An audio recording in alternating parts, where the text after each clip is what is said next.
Hello and welcome back to Why Such a Fuss. In this episode, I wanted to share some case studies, in particularly where GDPR and HR are coming into contact.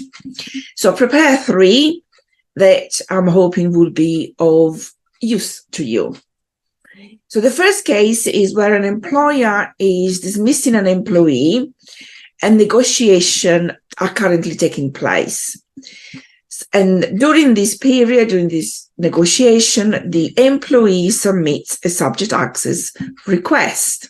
One of the questions that I was asked was, should internal emails between the line manager and the HR department discussing the employees with detail regarding the negotiation be disclosed? Now, in this instance, the employer can make use of one of the exemption, which is the negotiation exemption. Any data part of the negotiation can be exempt from the disclosure while the negotiation is taking place. So if later on, once the negotiation is completed, the same employee then asks for that data, then the employer no longer has an exemption to fall on to. The second case study is where an employer is intending to put CCTV cameras on the premises for health and safety purposes, and they're saying they have obtained consent from all the employees.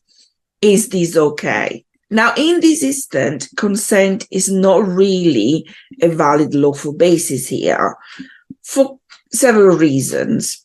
A, the employee has the right to withdraw consent at any time. So if the employee were to do that, how is the employer going to omit from capturing that particular individual from the footage while still recording everyone else? So it's not possible. And B, the appropriate lawful basis here would actually be legitimate interest, as the organization has a legitimate interest in protecting their premises and staff from coming to harm. The final case study is where an employer has sought external HR consulting services and has asked the HR consultant to send a letter to an employee that has recently resigned. Upon receiving the letter from the HR consultant, the employee raises a complaint because she was not informed that her data would be shared with third parties. Now, indeed, the employer privacy notice for the employees does not mention sharing employee data with third parties, nor does it mention the lawful basis. So the correct steps would have been for the employer to inform the employee that they were going to be sharing her personal data with a third parties, because the privacy notice serves 2 purposes. A, the individual has the right to be informed on how the organization is using their data and with whom it is shared. B, the organization has to live up to the principle of transparency. So they should have sent her a communication informing her that they would be sharing the data with an HR consultant that they brought in order to fulfill their contractual obligation, and also what was the lawful basis for processing the data.